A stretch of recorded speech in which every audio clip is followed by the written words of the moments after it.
Welcome to the Deep Dive. Today we're exploring something really fundamental. The powerful connection, maybe often overlooked, between the natural world and, well, our mental well-being. Yeah. Think of it like a direct route to understanding a surprisingly effective way to boost your mood and maybe dial down stress, especially in our, busy tech-saturated lives. Exactly.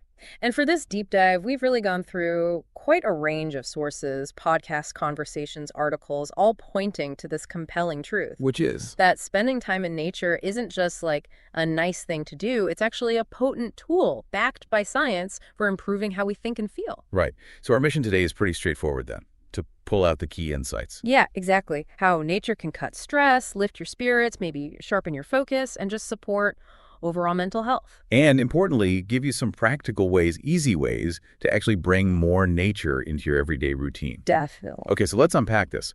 We hear a lot about the benefits, but what's really at the core of this connection? Nature and our minds. Well, at its heart, there's just this growing body of scientific evidence. It really demonstrates that when we spend time in natural environments, it triggers significant positive psychological changes. Okay, positive changes. So what are the big ones? The headline benefits that research keeps pointing to. Give us the quick rundown. Okay, first off, stress reduction. That's huge. Studies show that even brief time in nature can significantly lower cortisol levels. That's the main stress hormone, right? That's the one. So think of it like nature hitting your internal stress reset button. Ah, okay. Reset button. I like that. And secondly, mood improvement. Natural settings, they've been linked to an increase in serotonin. Serotonin. That's key for happiness, feeling good. Exactly. Plays a vital role in well-being, emotional regulation. Interesting. I mean, it always feels like a weight lifts off after being outside, doesn't it? It really does. So what other concrete benefits does the science show? Well, enhanced cognitive function is another key area. Time in nature seems to improve our attention span. Oh, Yeah, and spark creativity, bring greater mental clarity, and then more broadly, it's just associated with greater overall well-being. Meaning people who regularly connect with nature, they report higher life satisfaction and lower rates of anxiety and depression. Wow, okay. That's a pretty powerful list of advantages, but Yeah. why? What's the mechanism underneath it all? What is it about being around trees or water that has such a real impact on us internally? That's the big question, isn't it? And the science is giving us some fascinating answers. One crucial aspect is nature's restorative effect. Restorative. Yeah, think about the constant bombardment in our modern lives, screens, notifications, endless demands on our attention. Tell me about it. Nature provides a break from all that. It lets our brains quiet down, recover from that mental fatigue. So it's like giving our constantly on minds a much needed break. A vacation. Exactly. Research in environmental psychology, that's the field, looking at how surroundings affect us, it shows exposure to green spaces can actually improve focused attention and memory. So it genuinely recharges the mind. A true mental recharge, yes. And another vital factor is that reduction in stress and anxiety we mentioned earlier. Right. Nature helps lower those physical signs of stress, like blood pressure, heart rate. Okay. And wasn't there that specific example from Japan? Yeah. That really stood out? Yes. The practice of forest bathing, or Shinrin-yoku, studies there have shown that simply, immersing yourself in a forest atmosphere can lead to lower cortisol. Lower cortisol just from being in the forest. And a reduction in symptoms of both anxiety and depression. It really underscores that deep link between our environment and our mental state. It really does. Makes you think, doesn't it? Yeah. How disconnected we can get. What about our emotions, though? How does nature influence how we feel? Well, natural environments have this remarkable ability to foster feelings of calm, contentment. They can help dial down negative emotions. Okay. For instance, there was a study, University of Michigan. It found people who walked in nature had a bigger mood boost and fewer negative thoughts compared to those walking in, say, urban settings. That definitely tracks with my own experience. There's just a sense of peace you get outside. Mm-hmm. And finally, there's that profound sense of connection to something bigger than ourselves. Yeah. The perspective thing. Exactly. When you look at a vast landscape or a starry sky or even just the tiny details on a leaf, it can be really grounding. It reminds you you're part of this much larger system. And that helps mentally.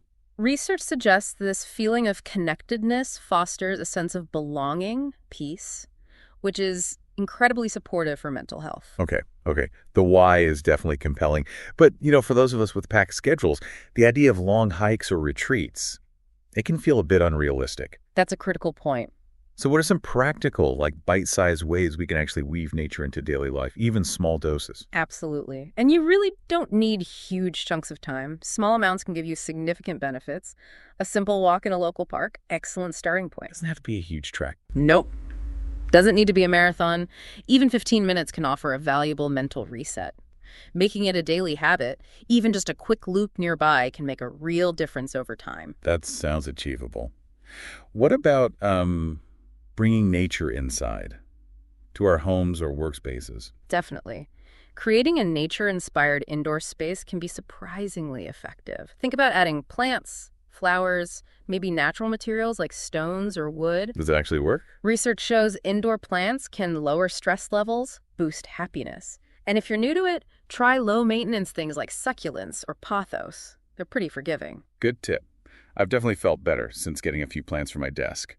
What about sounds, nature sounds? That's another powerful tool and easy to access. Spending time near water, beach, lake, river, even a fountain, it has this deeply calming effect. Just being near water. Yeah, and the sound of running water itself can reduce stress, promote relaxation. If you don't live near water, even listening to recordings of water sounds can help create a more tranquil vibe. Interesting. You mentioned forest bathing earlier. For someone who hasn't tried it, what does that actually involve? What does it look like? It's basically about immersing yourself in the atmosphere of a forest or any natural wooded area.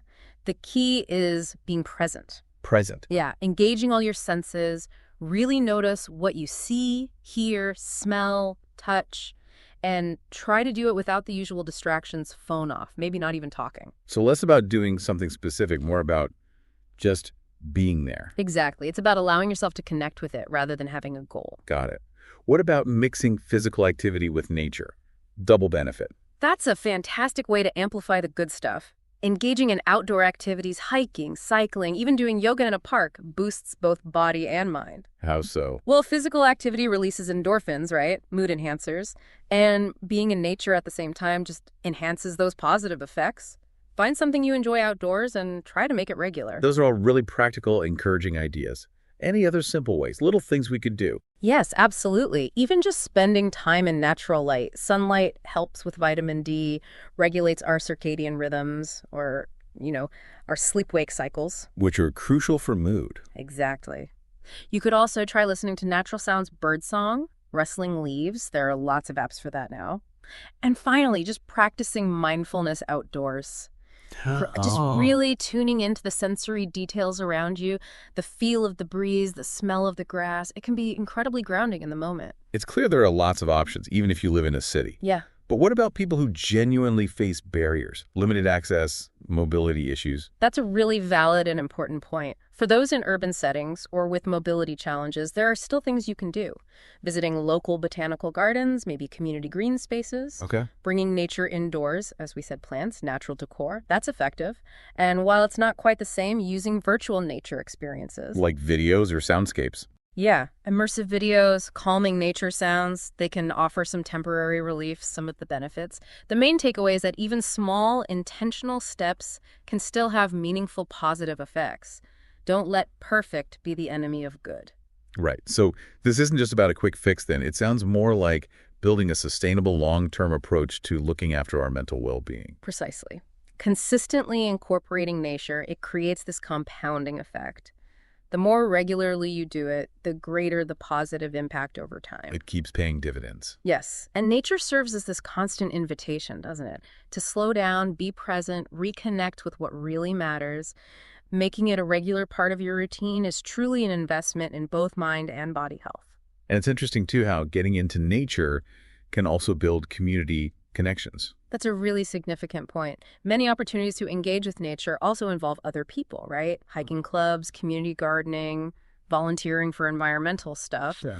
And we know that strong social support is just vital for good mental health. So there's that added layer. So bringing it all together, We've really covered some significant mental health boosts from nature. Yeah. Cutting stress, reducing anxiety, lifting mood, even sharpening our thinking. Yeah, all those things. And ultimately, making that conscious effort to connect with nature. It isn't just some fleeting trend. It really feels like a pathway towards a more balanced, peaceful, and genuinely more joyful way of living. So for you listening today, maybe just pause and think about this. What's one small, intentional way you could bring a bit more of the natural world into your life, starting right now, even today? And just notice, really notice the immediate impact it has on how you feel. And perhaps chew on this thought too. Yeah. In our world, which is increasingly digital, increasingly indoors, why has this fundamental relationship with nature become so diminished for so many of us? And what might the wider consequences of that disconnect be? Not just for us as individuals, but for our society as a whole. It's definitely something worth pondering.